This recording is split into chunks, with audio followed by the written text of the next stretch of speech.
केंद्रीय गृहमंत्री अमित शाह मुंबईच्या दौऱ्यावर मुख्यमंत्री फडणवीस एकनाथ शिंदे शहांच्या भेटीला सह्याद्री अतिथीगृहावर बैठक असल्याची माहिती।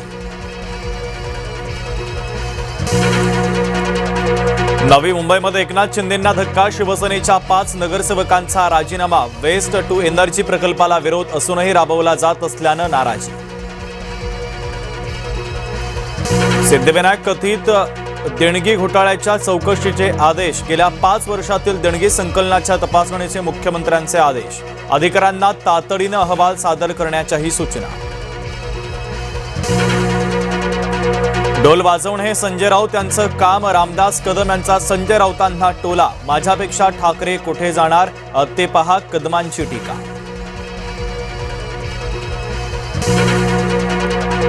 प्रशांत किशोर राष्ट्रवादीसाठी काम करतात हेच माहिती नाही, सुनील तटकरेंची प्रतिक्रिया, तटकरेंना हटवण्याची किशोर यांची शिफारस केल्याची चर्चा।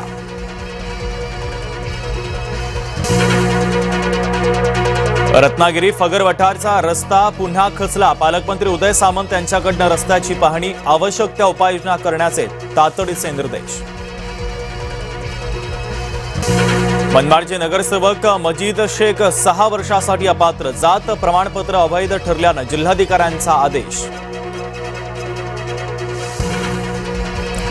बोरिवलीच्या गोराईमध्ये रस्त्याच्या मधोमध केक कापत आरडाओरडा, एअरगन मधून गोळीबार केल्याने भीतीचं वातावरण, 10 जणांना पोलिसांनी केली अटक।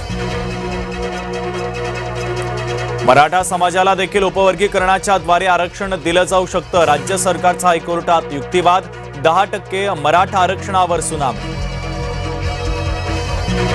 राज्यात 2,60,000 कुणबी प्रमाणपत्र वैध, 219 अर्ज नामंजूर, सर्वाधिक अर्ज नाशिक विभागात। महाराष्ट्रातील 3 विषय तज्ञच नीट पेपर फुटीचे मास्टरमाइंड, सीबीआयच्या दोषारोपपत्रात दावा, कुलकर्णी मनीषा मांढरे, मनीषा हवालदारचं नाव। 6 लाख शेतकऱ्यांच्या कर्ज खात्यामध्ये आतापर्यंत 5,000 कोटी रुपये जमा, काही शेतकऱ्यांच्या यादीमध्ये तांत्रिक चुका।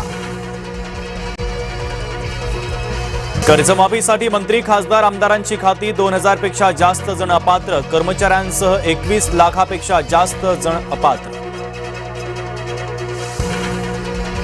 मुंबईत पावसाची विश्रांती, उकाड्यामध्ये वाढ, मध्य महाराष्ट्र मराठवाड्यात वादळी पावसाचा अंदाज। जालन्यामध्ये 3 वर्षाच्या मुलीवर अत्याचार करणाऱ्या आरोपीला जन्मठेप, 57 दिवसात निकाल। IIT मुंबईतल्या 2 कॅन्टीन बंद, एकीला सुधारणेची नोटीस, FDAची मोठी कारवाई, स्वच्छता नसल्याचा ठपका। पुण्यामध्ये आरोपीची दिंड काढणाऱ्या पोलीस अधिकाऱ्याच्या बदलीच्या विरोधात लोकांचं आंदोलन, मानसिंग पाटलांची बदली रद्द करण्याची मागणी। गेल्या 20 महिन्यापासून सिंहगड इन्स्टिट्यूटमधील कर्मचाऱ्यांचे पगार थकवल्याचा आरोप, कर्मचाऱ्यांचं आंदोलन। गौरी गणपतीला कोकणात जाणाऱ्यांसाठी एसटीची महायोजना, कोकणासाठी 5,000 पेक्षा जास्त बस चालवण्याचा निर्णय। सौदी, पाक आणि तुर्कीमध्ये संयुक्त संरक्षण करार, एका देशावर हल्ला झाल्यास 3 देशावर समजला जाणार।